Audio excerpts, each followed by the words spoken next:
Namaste.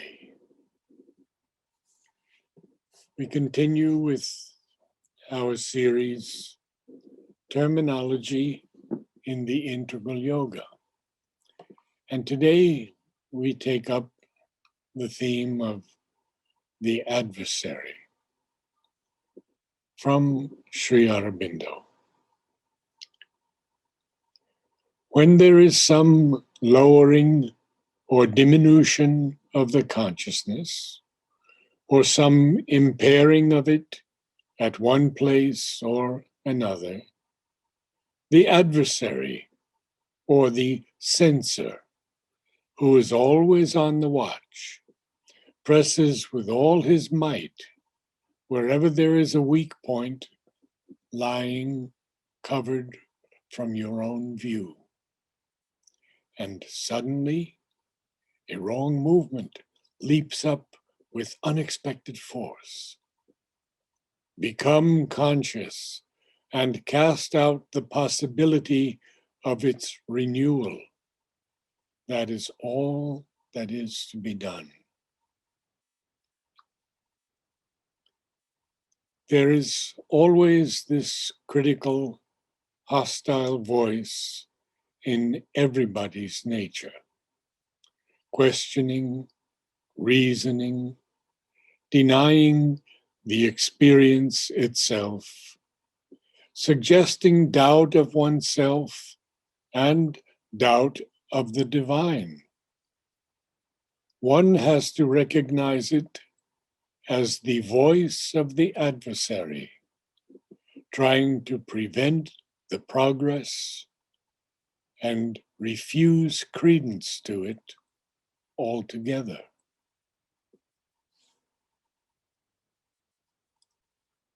This was from On Yoga, Volume 2.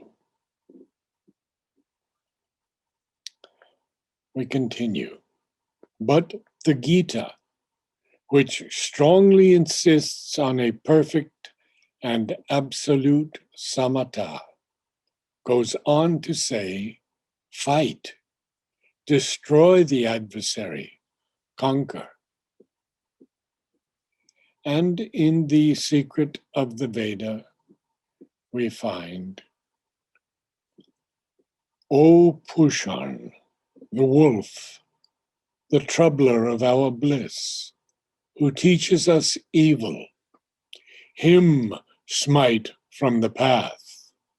The adversary, the robber, perverse of heart, drive him far from the road of our journeying.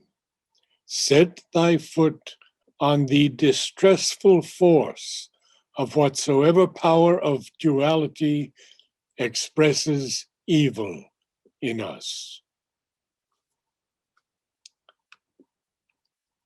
And now from the Mother, questions and answers. To conquer the adversary is not a small thing. One must have a greater power than his to vanquish him. But one can liberate oneself totally from his influence. And from the minute one is completely free from his influence, one's self-giving can be total. And with the self-giving comes joy, long before the adversary is truly vanquished and disappears. The adversary will disappear only when he is no longer necessary in the world. And we know very well that he is necessary as the touchstone for gold to know if it is pure. But if one is really sincere, the adversary can't even approach him any longer. And he doesn't try it, because that would be courting his own destruction. That's Questions and Answers, 1955, Volume 7 of Mother's Collected Works. Insincerity is always an open door for the adversary. That means there is some secret sympathy with what is perverse, and that is what is serious. Volume 9, same. Truly speaking, it is with the adversary that suffering came into the world, and it is only joy which can vanquish him, nothing else. Vanquish him definitively, finally. Now there is a question to the mother. Mother, you say that for conquering it is only joy which can conquer the adversary. But to attain the joy, one must first conquer the adversary. Mother replies, why, no. One must go beyond him and ignore him. There is one thing you must begin by doing. It is true. That is to free yourself from his influence. But there is a difference between freeing oneself from the adversary's influence and conquering the adversary.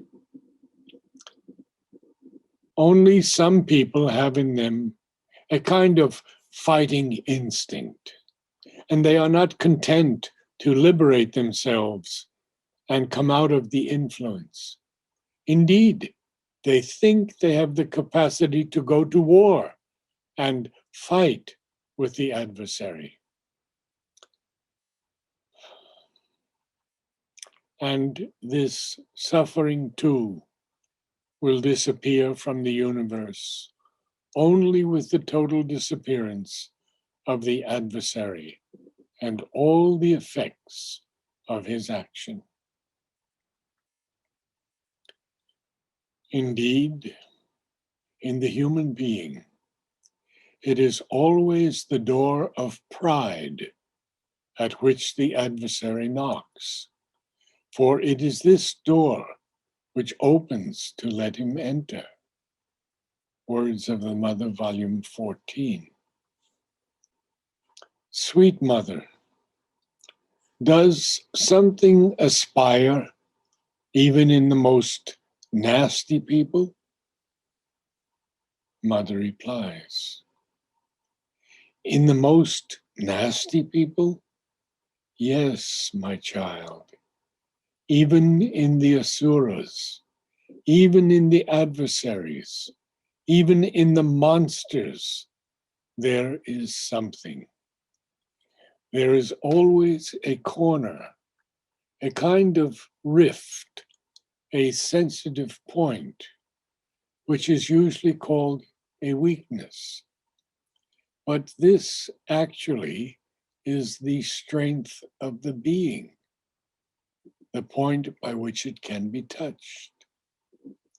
Even in the most obscure and misled beings, even in those whose conscious will is to fight against the divine, in spite of themselves, in spite of everything, their origin is divine. And they work in vain, try in vain to cut themselves off from their origin. They cannot do it. Deliberately, consciously, they try all they can, but they know very well they cannot do it. Even in the most monstrous being, there is always a means to touch. The divine's action in the world always acts as a limit to the excess of evil. And at the same time, gives an unlimited power to the good. And it is this unlimited power of the good which externally, in the manifestation, serves as a limit to the spreading of evil. And the last quote.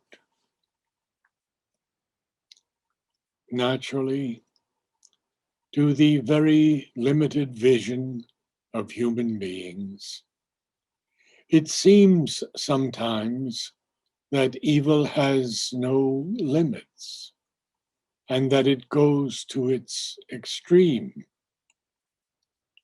But this extreme itself is a limit. There is always a halt, because there is a point where the divine rises up and says, "You won't go any farther." Whether it be the great destructions of nature or men's monstrosities, there is always a moment when the divine intervenes and prevents things from going farther.